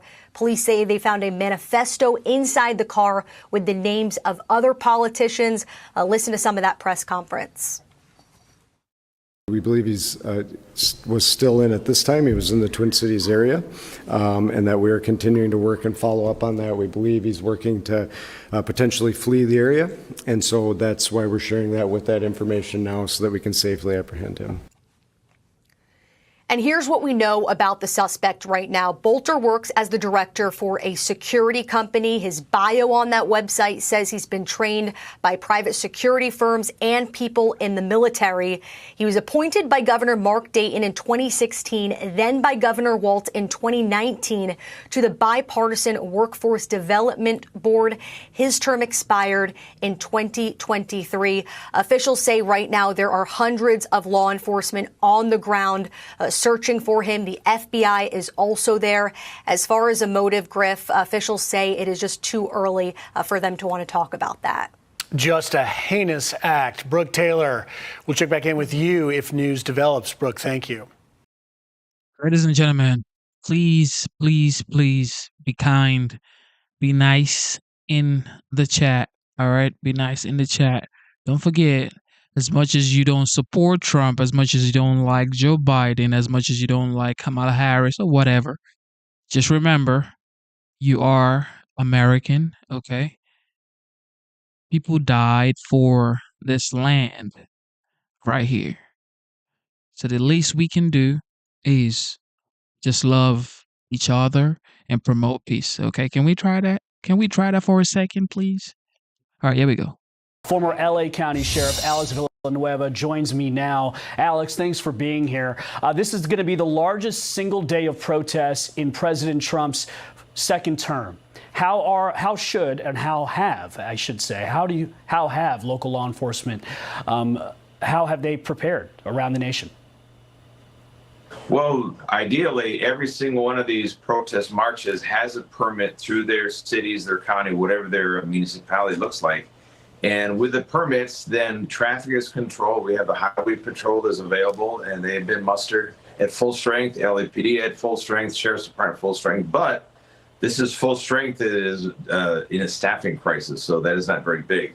So a lot of this is going to rely on the cooperation of the people that are doing the marches, that they keep it civil, and you have to have mobile field forces ready on standby to be able to react to anything that turns violent from these protests. And you're going to have people marching within the protests that gives law enforcement feedback as to what the temperature is of the crowd and what they're proposing to do. How do you think what's happened and what's transpired over the last week in LA is going to affect today? Well, I think the people that were initiated the violence, the pushback they're getting from within the progressive movement, they realized that was very bad optics to destroy a city and then claim that they're doing something on behalf of the people. So I'm hoping that they're telling people, hey, protest peacefully, show that we can do it the right way, which would be a very good thing. And let's see, though, however, if they can control the fringe elements, which is the Antifa crowd. That is going to be the key right there. You've got some cities like Philadelphia emphasizing, I would say, de-escalation. You have other places, though, emphasizing a show of strength. You've got Texas calling in the National Guard. You've got Florida also not calling the National Guard, but they've had very strong language about today's protests. Which strategy do you think is going to work best? Well, it's going to be the one that's going to be balancing the right of people to assemble peacefully and have law enforcement support that and control that crowd so they're not under attack. And that is important, but then be able to distinguish with the people that start breaking up sidewalks with hammers to throw concrete at law enforcement. That right there is the distinction between the two. We were able to do that in 2020 successfully. I think we can do it again in 2025. Alex, let's listen to this soundbite from the LA County Sheriff Robert Luna. We're going to come after you. That's going to continue. So if you're out there throwing rocks, Molotov cocktails, high-grade pyrotechnics, and all these other weapons, you're going to get caught and you're going to get arrested. And I have had 10 deputies injured. And I don't want to see any more police officers or deputy sheriffs injured or anybody else on either side of this. Alex, you've obviously have experience in LA. What do you make of how LA law enforcement has reacted and responded over the last week? I would say they had a failing grade Friday, Saturday, Sunday. It took them all the way into Monday or Tuesday to finally get their feet under them. But they failed to come to the aid of ICE agents when they were under attack on Friday, when the city was under siege with violent riots on Saturday and Sunday. They failed to actually use law enforcement to go after the people that were assaulting the CHP cruisers and the officers that were hiding under a bridge, for example, on the 101. They failed to come to their aid. It took them over an hour to get there. That is, I don't know what the sheriff was thinking, or the LAPD chief. They were too concerned about optics than about actually enforcing the rule of law, because they have the resources. I have too many reports of mobile field forces sitting in parking lots twiddling their thumbs while people were breaking up, sidewalks trying to assault cops on the street. So I hope they learn their lesson and figure out, hey, intervene now, because when they failed to early on, that generated a bigger and bigger problem. This is lessons we've learned through riots throughout history. Address it early, decisively, and you calm the situation. Alex Villanueva, the former LA County Sheriff. Alex, thank you for. Ladies and gentlemen, Americans watching right now, I don't know what city you're watching from. I am in Georgia right now. I just want to say, you know what? Life is too short to be inciting violence or to not love your country or your family. Okay, so happy Father's Day to the awesome fathers out there. Thank you for being here. God bless you. Instead of looking for perfection, seek for consistency. Never give up on yourself. Never give up on your dreams. Never, ever give up on God. All right? Believe in yourself. Believe in your dreams. And believe in Almighty God. All right? Thank you to the veterans. Thank you to the military personnel. You guys protect the homeland. And happy birthday to the Army. They celebrated its 250 years old birthday. Shout out to them. Thank you for your service. Thank you. And hopefully one day, the United States would have no homeless veterans. The United States would have no hungry veterans begging for money on the streets. This is something that I always pray about and dream about. One day, the United States would have no homeless veterans. All right? Now, with that being said, shout out to our esteemed members. Shout out to the GOAT, Luke. Shout out to the GOAT, Luke. Shout out to Ellie. Shout out to Sandra. Shout out to Ringmaster. And of course, shout out to the hard-working moderators, the impactful C. Shelley, God bless you. Shout out to Mr. Busky. Wait. C. Shelley, I think you're the only mod in here today. Whoa, you've been working. Now. Oh, yeah. I see Enders. God bless you, Enders, for being here. Thank you. And shout out to Jet as well. It's been consistent. Shout out to Jet. And everybody who tuned in, God bless y'all, man. Don't forget, this land right here that harbors you, your family, your parent, your job, your home, this land is called the United States of America. Okay, it is the United States. Okay, so let's stay united. All right, let's promote peace. Don't forget, doesn't matter if you're conservative or liberal. We are Americans. Let's promote peace. Okay, doesn't matter who's in the Oval Office. It doesn't matter who's your mayor. It doesn't matter who's the governor. What matters is this land. This is the greatest country on the face of the earth. Okay, ladies and gentlemen, God bless you for tuning in. Don't forget to like. Don't forget to subscribe. Turn on your notification bell. This is what we do here. We promote peace. It is a free speech platform, but be nice. All right, be nice. All right. It is your boy Genesis. God bless you. God is the greatest. And thank you so much for being here one more time. Also, happy Father's Day to every hard, brave, strong fathers out there. Thank you for doing what you do. It is your boy Genesis, and I am signing out.